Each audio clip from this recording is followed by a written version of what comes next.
So this is the stainless liner for the fireplace, and I just wanted to show you how we are going to make our connection inside the smoke chamber. A lot of people are confused about this. So basically, this liner will get insulated the whole way with foil back insulation in the stainless mesh, and we'll put that all on. We'll slide it down the chimney till we get into the smoke chamber area. And then we're going to put this base plate on, this mesh base plate. It will go right on the liner like this, and we'll fasten it. And then this stainless mesh will bend and shape to the smoke chamber. So whatever shape the smoke chamber is, we can bend and manipulate this metal all to it.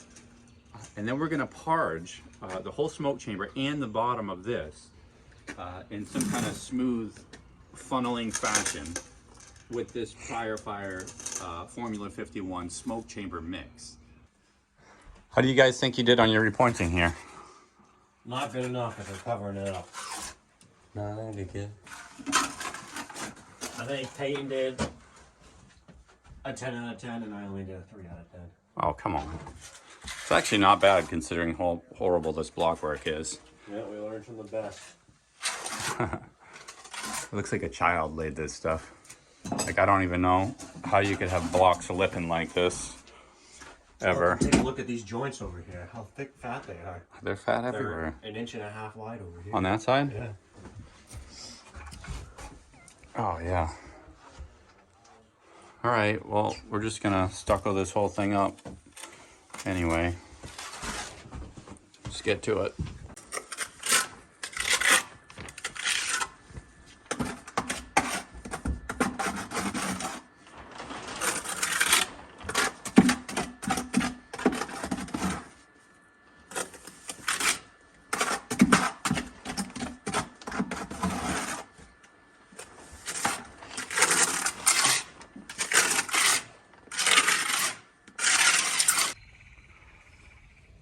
This is the Prior Fire Formula 51, and this is the chamber coat. This is the discontinued version of this. So supposedly, this company revamped their chamber smoke chamber system, smoke chamber restoration system to be better. So I guess maybe it's a little stickier. So this is the old stuff, and you can see right away there's a little bit of a color difference to it. This stuff is a little bit of a darker color, a little bit more gray in here, maybe a little bit more cement. It feels like kind of the same in your hand, but this one feels like it's just got more cement in it. Anyhow, we're gonna try them, see how I've always kind of liked the chamber coat system. So they're both 0 clearance. With 1 inch thickness, they're 0 clearance. If you have 4 inches of solid masonry, 1 inch of this, you could have wood right on the other side of your chimney and it's supposed to be fine. So I was just looking at this this paper here, and it's kind of contradicting because it says here, airspace clearances between masonry, fireplace, and combustibles materials should be checked to verify that the fireplace is in accordance with clearance specifications contained in NFPA 211. Okay, so that's saying that you should check to see if it meets the clearance, which obviously it doesn't. That's why you're using this stuff. And then also over here it says is listed for use where there is a minimum clearance of 0 inch airspace between combustible material and smoke chamber exteriors. That's with 4 inches of solid masonry. So it's been tested to be 0 clearance, but then over here it says check for clearance specifications. So it's a little confusing. Anyhow, in the other one, the other literature literally says the same thing. It has the same contradiction in it. But anyhow, we're gonna try both of them, see how they work. I guess this one's a little stickier, so we're gonna try them. Okay, we're all mixed up. You can see the difference. This is the original chamber coat stuff here, a much lighter color than this prior fire Formula 51. So at first glance, let's just look at it. It seems pretty sticky. This one, it's pretty sticky. Let me see if I can just get a clump on here.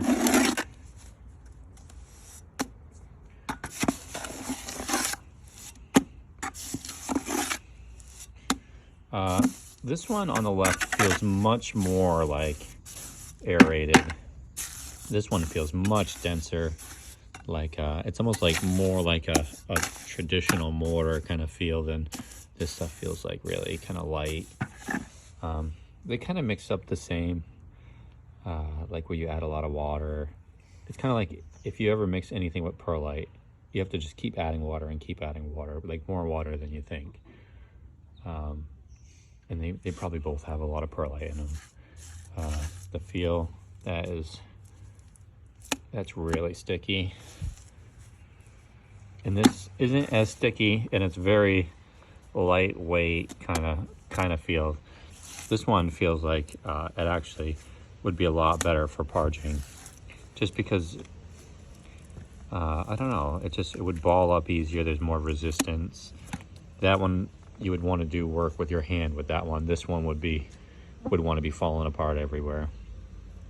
So I can see it, I guess. Obviously these are mixed loose because I'm just gonna go do a light skim coat with each one of them. If you were just parging a smoke chamber, or if you were gonna fix a smoke chamber from through a damper, you'd want them much stiffer than this so you could ball them up. But I'll try them like this. This is my initial try for the smoke chamber restoration mix. This is the prior fire Formula 51. This is the original chamber coat. They both go on pretty easy. This one is definitely a little less sticky, and it goes on just fine. And then this one is a little denser and stickier, and it feels a lot better on your trowel when you're just parging it on. Keep in mind these mixes have gone on kind of soft. I'm just trying to get a start on the coating of this smoke chamber, and I just wanted to try them both just to see the big difference. And this one definitely feels better. It definitely costs more to buy this stuff, but it definitely feels like you're working with something that's a little bit better.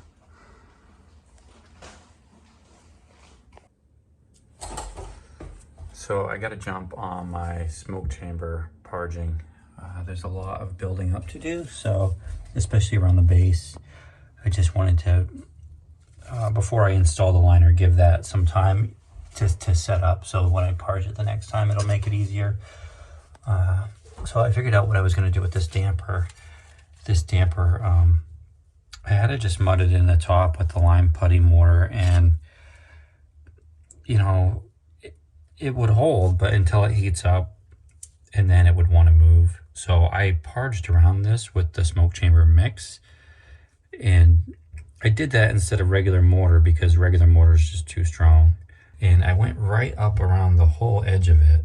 So now that damper is going to be held in place, but if it wants to expand, it can, because this mix is real lightweight and it's meant for heat. So it can expand and contract without breaking stuff around it. This is at a taper to that back wall. We're not flat.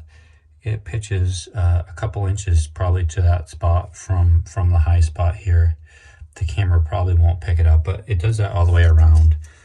And I did that just to kind of help to kind of create a small smoke shelf. And I'm hoping, because this damper is backwards compared to a conventional damper, that will help the smoke roll back around.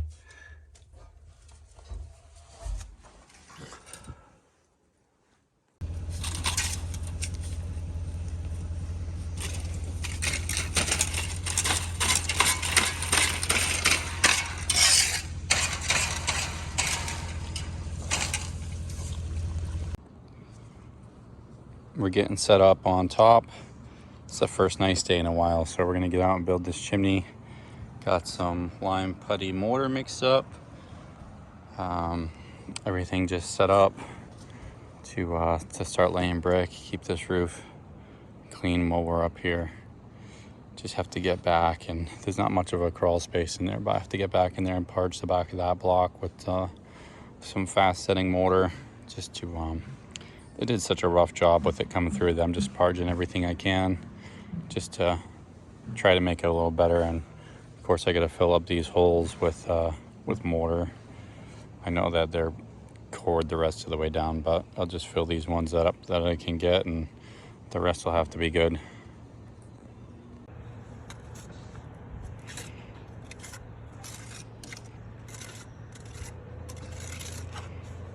Imagine if I was fat.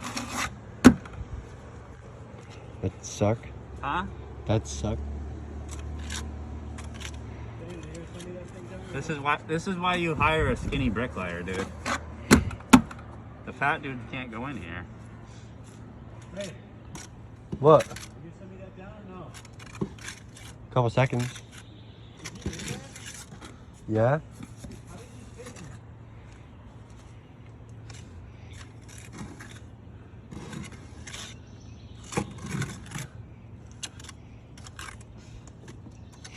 Maybe you should be a cave explorer.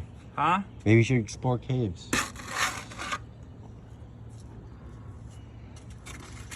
I'm like that guy on Guardians of the Galaxy. Small and good for thieving. The coon? What's his name? Star-Lord? What is it? The raccoon? No, not the raccoon. Star-Lord, yeah. What's his name? Is it the actor's name?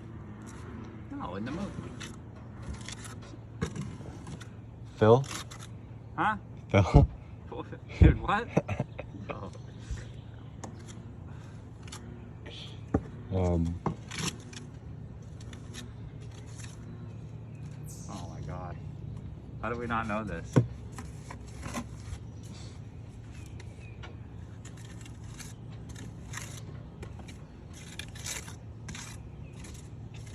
There's Drac. Huh? There's Drac. Oh, why do we remember all the other guys that aren't important? We can't remember the main character. Isn't they call him Phil? Huh? They call him Phil. No, they don't Yes, call they do. him Phil. Yes, they do. His name's not Phil. Yes, they do. I'll actually put money on it. They do. How much money do you want to put on it? $20. I'll put 20 bucks on it right now, dude.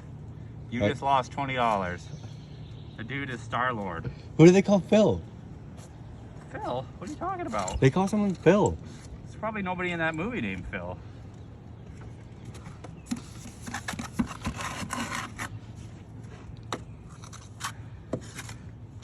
I remember the raccoon calling him Phil. No, they didn't. The raccoon is called Rocket. I know. Yeah, the raccoon called him Phil. Phil! No, it's like a three-letter word, but it's like a three-letter name. What is it? F-I-L. Huh? F-I-L. No, it's Quill. Quill! Quill, you owe me 20 No, bucks. I was close. Come You're on. an idiot. I was close. Hey, close enough doesn't keep your $20. You should have kept your mouth shut. Lyndon, why couldn't you get in here? Dude, we're about to find out. Huh? We're about to find out. My Well, rib cage, dude, I got caught up on my rib cage going through, and I couldn't squeeze through. Dude, you gotta suck it in. Turn the bucket for me.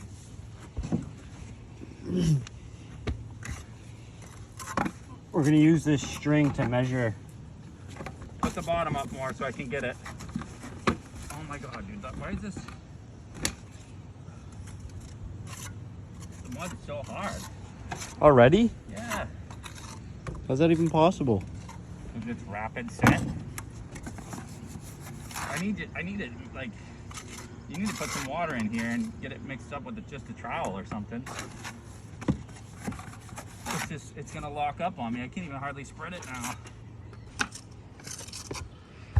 So you think your rib cage is bigger than mine? Yep.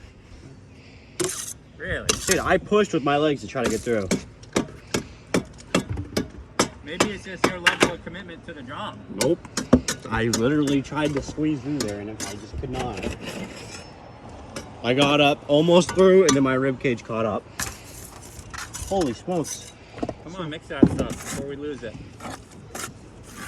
God, these attic spaces are so gross. It's just like floating fiberglass.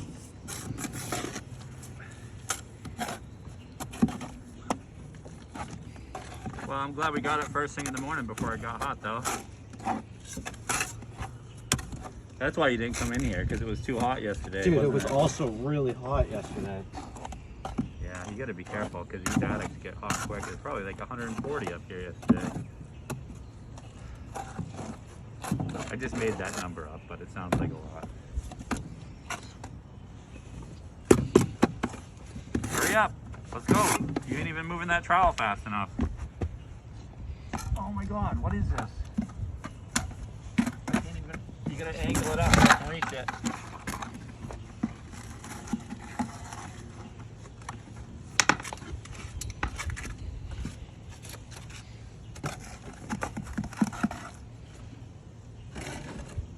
How come every time I give you guys a job to do, I end up having to redo it myself? You didn't do the repointing job. Huh? You didn't do the repointing.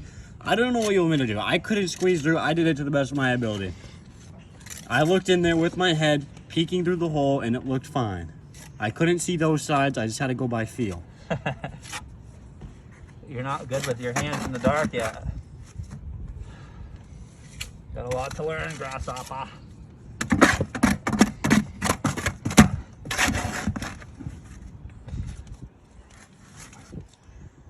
It's all right.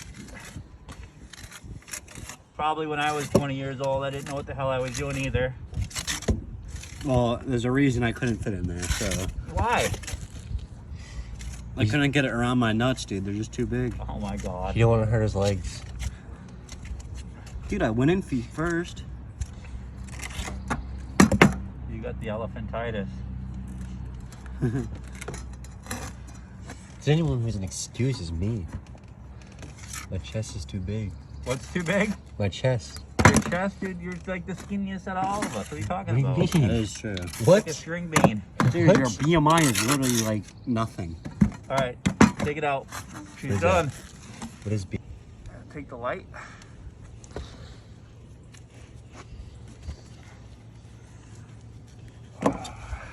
Can I get it? Look, you have to just like force your body through. You know? Even if it scrapes a little bit. Oh no, the belt buckle's got me. All right, there I am.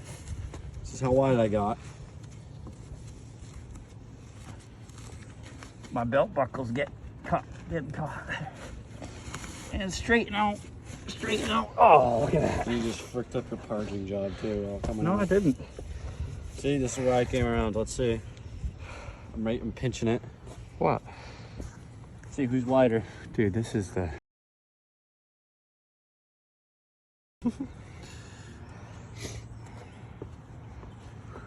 Oh my God. Get wrecked, dude. Come on, dude. That was a I mean, as you can see, the framing is tight to the brick, and there's nothing we can do about it. So that's why we install the zero clearance liner system. So when we put the stainless liners in, they'll be insulated so that they'll be rated for zero clearance, which means the wood here can be touching on the other side with 4 inches of 4-inch nominal of solid masonry.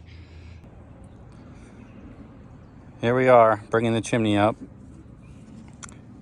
I set up these story poles, or brick profiles, if that's what you want to call them, because this lime mortar doesn't want to set up, and these brick, as you can see, they're damp. It's been raining here for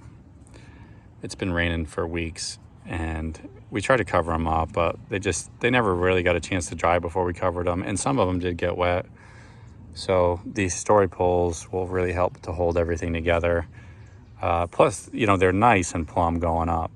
So I don't have to worry about this front corner here. I can just, you know, move these dory blocks up as I go, hit my heights, and then build the rest off of that.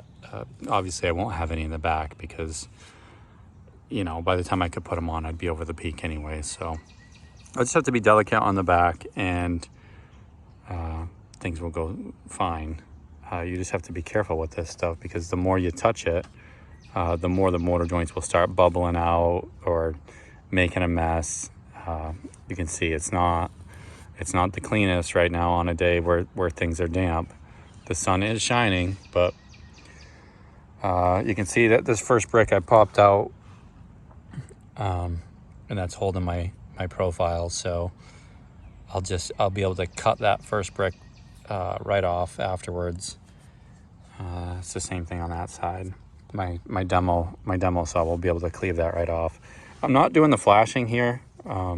This is kind of the new way for me to do chimneys, is to just build the chimney. You can come through the attic nice and square like that and see everything without the flashing getting in your way. And not to mention the bends and stuff on the flashing would really, it'd be tough on a day like today with wet brick. You know, you're tapping the flashing and it literally destroys the corners of the brickwork. So I'll cut the flashing in after, and that will give me a chance to wrap everything with ice and water shield all the way around the chimney. And then I'll redo the shingles as well, like I typically do. I feel like this way, you know, I never used to do it like this. I always did the flashing as I went, but I really like doing it this way. I feel like it's a better job all in all. And the flashing, you know, when you're done, it looks more consistent, and just looks a lot better when you're done. So I really don't like that I'm having to come up with a divider wall with half a brick, or with a brick on edge. I don't typically like laying brick on edge like that, but you know, that's what they had down there. So I'm just going to continue it up, and that will just, it's not really going to do much. It'll just help support my liners when I put them in. Everything's nice and parged up in there, you know, down to the old stuff. And then even behind here, all the way through, everything's nice and parged up as I go. I'm just making sure all the joints are full and everything's parged up. There's no holes or anything. So yeah, it's a nice easy setup with just a couple quick clamps. You know, these poles I ended up getting, I got those from a metal place. They sell all kinds of aluminum and metal, and I got the 2x2 stuff, and I ordered these from, I don't know, someplace in, I don't remember where they're from, in Europe somewhere. If you want decent masonry tools, all the stuff comes from Europe. The US doesn't support the masonry industry, and we certainly don't have good stuff or good tools. So, you know, you might have to wait for shipping for some of it, for like, you know, brick clamps or profile. Well, you won't get profiles. You won't be able to order profiles, but you'll have to go to a metal yard and order them up if you're interested. And these ones, I had these ones cut to 8 foot. They come in like 24-foot sticks. I had them cut down to 8 foot. And they work even on a small chimney. Obviously, I'm not going way up there, but it'd be nice to have a couple shorter ones too, like 5-footers or something like that. But I've got the quick clamps on here now, but you can buy the regular clamps that go in the mortar joints, and which I have some, but I don't have the shorter ones. I have the longer ones, so I'm not using them today. I'm just using these, and it's a small enough chimney to do it with this. So that's where we are. We're gonna keep building. Hopefully the sun stays out and dries this stuff up for us as we go.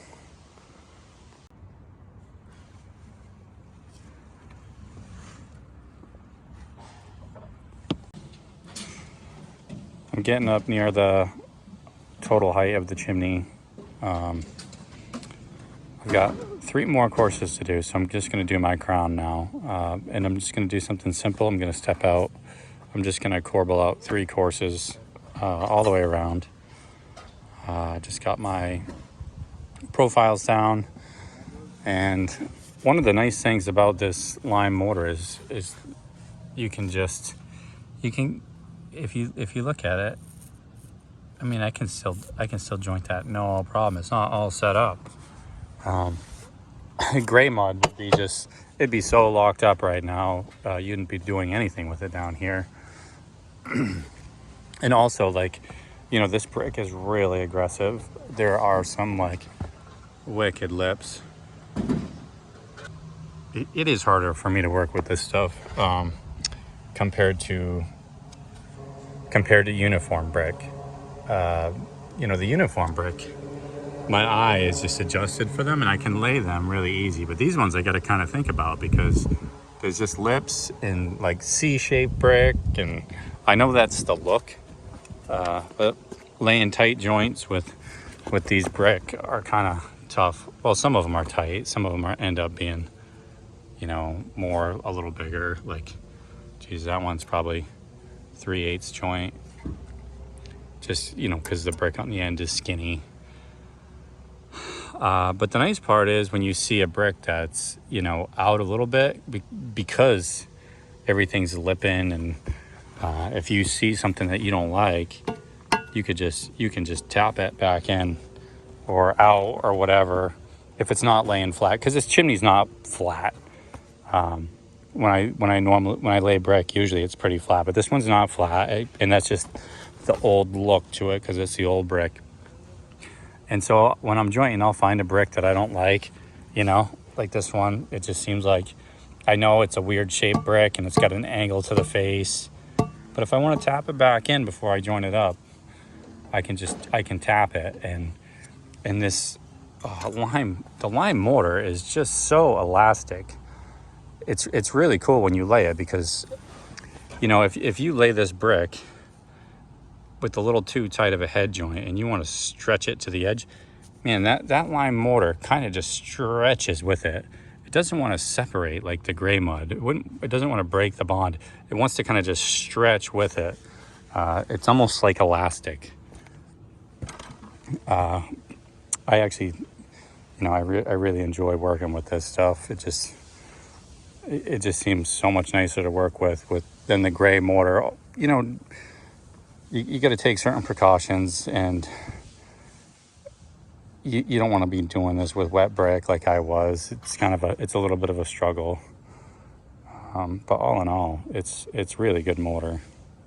And, you know, I think that this chimney is going to outlast any kind of Portland-based mortar. You know, when we got away from lime mortar and started going to Portland mortars, man, chimneys don't last, you know, 20 or 30 years. All the ones that I end up ripping down with lime mortar, they're 100, 150, 200 years old. And people are like, oh, that lime mortar is no good. Well, because it's super soft when you go to rip it down, but it's been there for 200 years, you know? So I expect that this will last a very long time too. And one of the best things about it is it is breathable. Portland mortars are not breathable. So like when water gets in here, this one will drain the water away. Portland mortar will push all that water through the brick instead of coming through the mortar joint. And then what's going to happen is you get efflorescence on the brick because it's pushing all that water through the brick as opposed to draining through the joint, just like all the old work used to. That's why those old mill buildings look so great. So that water, when they get wet, it drains through the mortar joint. Anyhow, I'm a big fan of this stuff. I wish we could just buy it anywhere because it's a lot better. Last brick.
I mean, the thing is just dead perfect all the way around. Is that amazing or what? How did that happen? Maybe it was an accident.